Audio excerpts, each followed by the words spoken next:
Temas de historia del Perú, NRC 9197, grupo número 1. Abordaremos el tema del terrorismo en los años 80 a 90. Este estudio fue realizado por Ruda Belia Aguado Carrasco, Roberto Matías Mendoza Quispe, Oliver Nilsson Navarro Rojas, Natanael Neptali Quispe Guamán, Gabriela Miranda Ramos Mamani y Camila Alexandra Silva Franco. El terrorismo en el Perú fue un conflicto armado interno que se desarrolló entre 1980 y en el 2000, protagonizado principalmente por Sendero Luminoso y Marte, según la Comisión de la Verdad y Reconciliación de 2013. Este enfrentamiento dejó más de 69.000 víctimas, la mayoría campesinos pobres y quechua hablantes, lo que revela las profundas desigualdades sociales y culturales del país. Sendero Luminoso, de ideología maoísta, inició la violencia en Ayacucho en 1980 con el objetivo de instaurar un Estado comunista, mientras que el Marta, de inspiración marxista-leninista, realizó secuestros y atentados como la toma de residencia del embajador japonés de 1996. La respuesta del Estado incluyó la militarización de zonas de emergencia y operaciones clave como la captura de Abimael Guzmán en 1992 y la operación de Chavín de Huántar en 1997. La semana que escogimos es la semana 2 de la lucha contra la subversión de 1980 y 1989. En los años 80, la persecución del peruano cambió de pacífica a violenta. Sendero Luminoso y Marta protagonizaron una violenta política marcada por métodos crueles como juicios populares, ejecuciones sumarias y ataques discriminatorios contra comunidades campesinas. De estas prácticas se vician transformaron la vida cotidiana y el imaginario social, generando miedo, insensibilización frente a la muerte y la proliferación de rumores y mitos colectivos que reflejan en la antigua nacional. Semana 3 de Derechos Humanos y Ciudadanos de Manrique. Manrique analiza la exclusión histórica de campesinos, indígenas y analfabetos del derecho de voto vigente de 1980. Este año, con la reforma constitucional, pudieron participar por primera vez en elecciones. Sin embargo, Sendero Luminoso eligió iniciar su guerra quemando alfombras en Chusqui, simbolizando la negación de esta ciudadanía recién adquirida. La violencia se vinculó, así como la persistencia de herencias coloniales y la fragilidad democrática, demostrando tensiones entre inclusión y exclusión. Semana 14. La década de la antipolítica de Gregory. Gregory estudia el autogolpe de 1992 y el colapso de los partidos políticos. Fujimori Outsider, capitalizada el hartazgo ciudadano frente a la corrupción y violencia, instaurando un régimen autoritario con respaldo popular. La captura de Guzmán reforzó la legitimidad, mientras que los partidos tradicionales quedaron desprestigiados. La antipolítica se consolidó el presente concesos y coalizaciones como corrupción y debilidad, transformando la desconfianza institucional o una forma de gobernar legítima por la lucha antisubversiva. La principal causa de este conflicto fue un centralismo asfixiante y la exclusión étnico-cultural. De acuerdo con el análisis oficial sobre el origen de la violencia política Hatun Huyacuy, la versión abreviada del informe final de la Comisión de la Verdad y Reconciliación custodiada por la PUC, el estallido y expansión del terrorismo en el país se explican a partir de una profunda y persistente brecha de exclusión social y económica, que afectó históricamente a las poblaciones rurales. Asimismo, según las conclusiones de este informe oficial, la geografía de la violencia demostró que el conflicto se ensañó con las principales regiones más pobres y abandonadas por el aparato estatal, especialmente en la Sierra Central, evidenciando un centralismo político que consideraba a los habitantes quechua hablantes y campesinos como ciudadanos con menores derechos. Finalmente, según el desglose institucional de la CBR, este escenario de marginación sistemática y la crisis del sistema educativo rural fueron aprovechadas por el grupo subversivo Sendero Luminoso para canalizar el descontento y frustración de sectores juveniles desatendidos, convirtiendo las fallas estructurales del propio Estado peruano en el terreno propicio para imponer ideologías totalitarias y destructivas. Una de las consecuencias más difíciles de afrontar fue el desplazamiento forzado provocado por acciones terroristas, que generó una masiva reconfiguración demográfica en el país.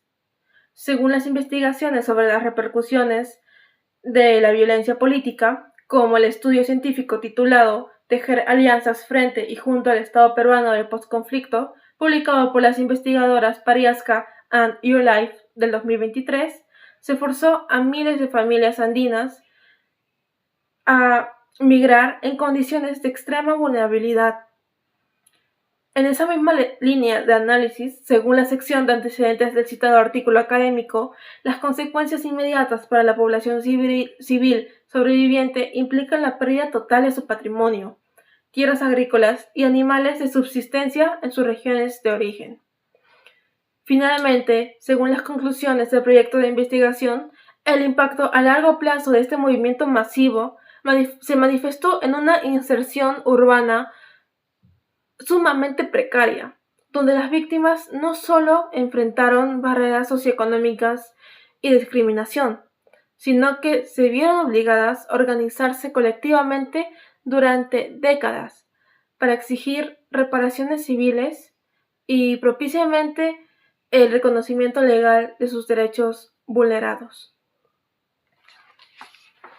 Cambió completamente la forma de vivir de las personas. Tanto Pablo Alberto como Elsa Mamani recuerdan que el miedo era parte de su rutina diaria y que vivir en Lima en estos años significaba siempre estar en estado de alerta. El primer aspecto que destaca es el miedo constante. Pablo cuenta que cada vez que salía de su casa tenía el temor de no regresar. Yo siempre tuve el temor de que me pase algo y no llegara bien a mi casa. Porque siempre había el toque de queda. Hasta una cierta hora podías estar en la calle. Y si pasando esa hora, tenías que tener tus documentos y permiso. Tenías que tener permiso de andar a esa hora por ahí. Y si no tenías eso, te llevaban a la comisaría. Y te llevaban. Después de eso, ya, cuando yo llegaba a mi casa en la noche, mi familia estaba con el terror, porque si que no había teléfono, no había comunicación, tenían que esperar que llegue la persona, si llegaba o no llegaba. Y si no llegaba, ellos tenían que ir a la comisaría a ver qué es lo que había pasado. Y si no estaba yo ahí, caballero, tenían que ir a la morgue, porque era ahí el último paradero de la persona. Esto nos permite entender el nivel de incertidumbre y desesperación que vivían muchas familias peruanas en estos años. Otro punto importante es el impacto económico y laboral. Pablo menciona que los apagones ocasionados por los atentados afectaban el funcionamiento de fábricas y empresas. Bueno, pues llegaba a mi casa y al día siguiente de nuevo, con la misma cosa y es más, llegaron los apagones. En las fábricas de empresas llegaron los apagones. Y nos quedamos por los dos cruzados sin saber qué hacer. Y el jefe te mandaba a tu casa, ya te descontaba el día, y ya tú no sabías qué hacer. No sabías si al día siguiente ir o no ir. Para ir, pagar pasaje, y te decían no pasa nada, tienes que regresarte a casa a pasar. Además, su testimonio muestra cómo la presencia de Sendero y Luminoso era visible en las calles mediante propaganda y panfletos que se encontraban tirados en el suelo. Esto refleja que el conflicto no solo se desarrollaba mediante atentados, sino también de estrategias para difundir su ideología y generar temor entre la población. En el caso de Elsa Mamani, su testimonio refleja la experiencia desde la perspectiva de una estudiante.